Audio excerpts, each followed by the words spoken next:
datang di podcast Kece Abis yang akan membahas isu-isu penting dan bermanfaat.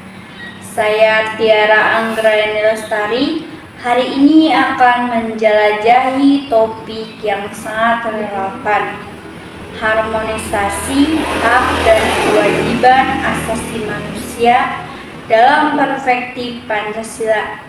Bersama saya ada satu narasumber yang saya undang yang akan menyampaikan argumen tentang bagaimana Pancasila membentuk pemahaman kita tentang hak dan kewajiban. Jadi, tetaplah bersama kami untuk diskusi yang menarik dan penuh informasi. Konsep hak asasi manusia HAM. Hak asasi manusia atau HAM adalah hak-hak yang dasar yang dimiliki setiap individu sebagai makhluk ciptaan Tuhan. Hak ini melekat pada diri setiap orang tanpa diskriminasi dan meliputi berbagai aspek seperti hak untuk hidup, kebebasan berbicara, hak atas pendidikan, dan lain sebagainya. Konsep kewajiban asasi manusia. Di sisi lain, kewajiban asasi manusia juga penting untuk dibahas. Setiap individu tidak hanya memiliki hak, tetapi juga kewajiban untuk menghormati hak orang lain, menjalankan norma-norma sosial dan berkontribusi pada kesejahteraan masyarakat. Pancasila sebagai landasan. Pancasila sebagai dasar negara Indonesia memiliki 5 sila yang sangat relevan konteks harmonisasi hak dan kewajiban. Sila pertama, ketuhanan yang Maha Esa, mengajarkan kita penghormatan terhadap hak asasi setiap individu dalam konteks kebebasan beragam dan keyakinan. Sila kedua, kemanusiaan yang adil dan beradab, menekankan perlunya saling menghormati antara sesama manusia, yang artinya hak dan kewajiban saling terkait, di mana kewajiban untuk menghormati hak orang lain menjadi penting. Sila ketiga, persatuan Indonesia, meningkatkan kita bahwa hak dan kewajiban kita sebagai warga negara harus mendukung persatuan dan kesatuan bangsa. Artinya, kita harus bertanggung jawab dalam menjaga keutuhan negara dengan menghormati hak sesama warga negara. Sila keempat, kerakyatan yang dipimpin oleh hikmat kebijaksanaan dalam pemusyawaratan perwakilan, mengajarkan penting hormatnya hak-hak politik seperti hak untuk berpartisipasi demi kemajuan bangsa. Sila kelima, keadilan sosial bagi seluruh rakyat Indonesia, menjamin bahwa hak setiap individu untuk hidup sejahtera harus dipenuhi. Sementara kewajiban kita adalah memastikan keadilan dan kesejahteraan sosial bagi seluruh rakyat. Harmonisasi antara hak dan kewajiban. Dalam konteks Pancasila, hak dan kewajiban asasi manusia harus berjalan beriringan. Hak individu tidak bisa dilepaskan dari kewajiban terhadap orang lain dan masyarakat. Harmonisasi ini tercapai ketika kita saling menghormati hak orang lain sekaligus menjalankan kewajiban kita untuk menjaga ketertiban keadilan, dan kesejahteraan bersama. Tantangan dalam implementasi tentu saja dalam praktiknya seringkali terdapat tantangan dalam menyeimbangkan hak dan kewajiban. Misalnya, bagaimana menjaga hak kebebasan berbicara di satu sisi, sementara di lain sisi kita juga harus menjaga agar kebebasan itu tidak merugikan orang lain. Oleh karena itu, penting bagi kita untuk selalu merujuk pada nilai-nilai Pancasila sebagai pedoman dalam menyelesaikan permasalahan yang muncul. Hari ini kita akan membahas topik penting, yaitu harmonisasi hak dan kewajiban asasi manusia dalam perspektif Pancasila. Bersama saya ada satu narasumber, ada Okta Ramdiani, teman sekelas saya yang sangat ahli di bidang politik. Terima kasih telah bergabung. Terima kasih atas undangannya. Mari kita mulai dengan dasar Pancasila. Ada Okta, bisa jelaskan bagaimana Pancasila mempengaruhi pemahaman kita tentang hak asasi manusia? Tentu, menurut saya, Pancasila sebagai dasar negara menekankan pentingnya nilai-nilai kemanusiaan, keadilan sosial, dan persatuan. Ini menciptakan kerangka untuk memahami hak asasi manusia yang tidak terpisahkan dari kewajiban kita sebagai warga negara. Menarik. Bisa memberikan contoh tentang bagaimana hak dan kewajiban ini bisa saling mendukung. Misalnya, dalam pendidikan, setiap orang berhak mendapatkan pendidikan yang layak. Namun, kita juga berkewajiban untuk berkontribusi dalam menciptakan lingkungan belajar yang aman dan kondusif. Jadi, hak dan kewajiban itu saling melengkapi. Apa yang bisa dilakukan untuk meningkatkan kesadaran masyarakat tentang pentingnya harmonisasi ini?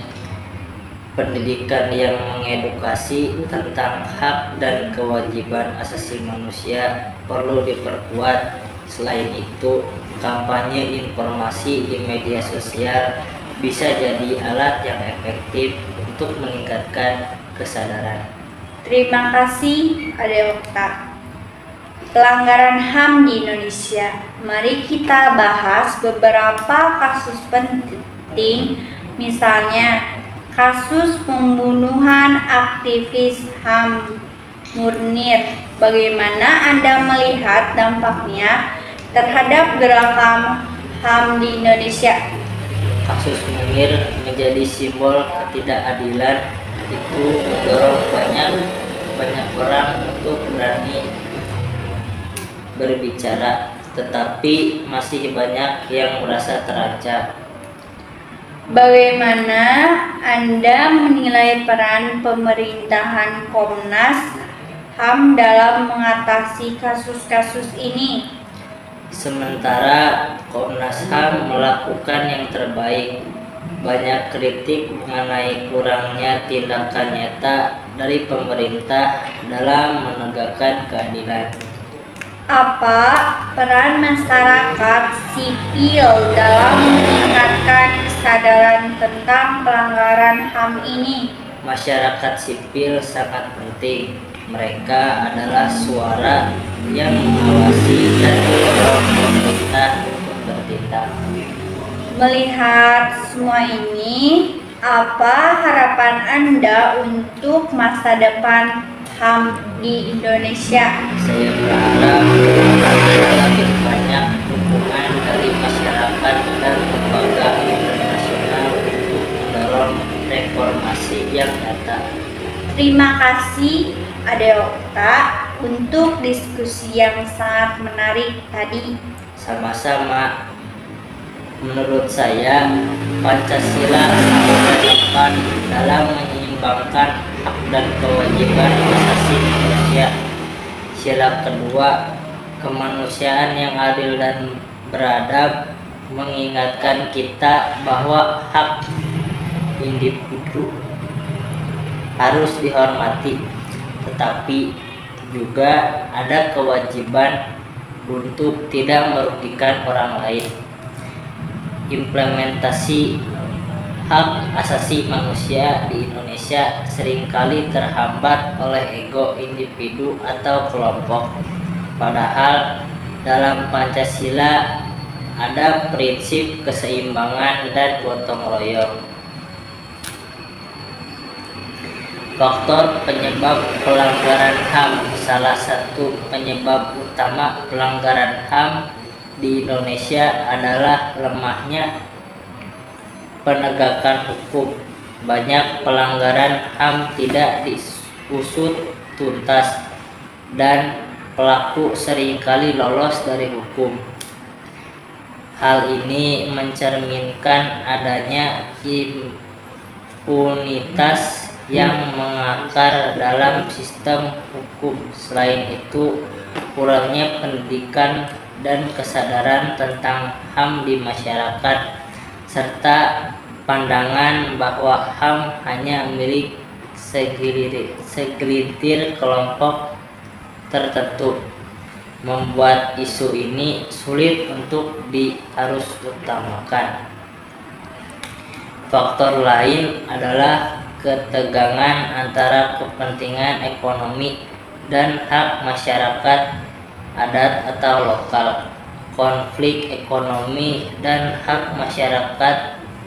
Faktor lainnya adalah ketegangan antara kepentingan ekonomi dan hak masyarakat adat atau lokal. Konflik agraria misalnya sering terjadi karena pemerintah memberikan izin kepada perusahaan besar untuk mengelola lahan yang seharusnya menjadi hak masyarakat adat. Dalam banyak kasus, masyarakat yang memprotes justru menjadi korban intimidasi, kriminalisasi, atau bahkan kekerasan. Tantangan dan harapan ke depan. Meskipun berbagai tantangan masih ada, Indonesia juga menunjukkan beberapa kemajuan seperti ratifikasi berbagai konvensi internasional tentang HAM dan upaya pemerintah untuk mempromosikan toleransi. Namun, implementasi kebijakan seringkali tidak efektif karena lemahnya koordinasi antar instansi dan kurangnya komitmen politik. Untuk mengatasi pelanggaran HAM, pemerintah perlu memperkuat institusi penegak hukum dan memastikan independensinya dari tekanan politik. Pendidikan tentang HAM juga harus diperluas, baik melalui sistem pendidikan formal maupun kampanye di masyarakat. Selain itu, masyarakat sipil dan media harus terus berperan sebagai pengawas yang kritis terhadap kebijakan pemerintah. Dalam pandangan saya, pelanggaran HAM di Indonesia tidak hanya soal penegakan hukum, tetapi juga mencerminkan permasalahan struktural dalam pemerintahan, budaya, dan masyarakat. Jika Indonesia ingin benar-benar menjadi negara yang menghormati HAM, diperlukan perubahan yang mendalam, baik dalam cara pemerintahan beroperasi maupun cara masyarakat memandang hak asasi manusia. Hanya dengan komitmen bersama dari semua pihak, pelanggaran HAM dapat diminimalkan dan keadilan dapat ditegakkan. Terima kasih telah mendengarkan podcast kali ini. Kami telah membahas harmonisasi hak dan kewajiban asasi manusia dalam perspektif Pancasila. Sampai jumpa di episode selanjutnya. Dah.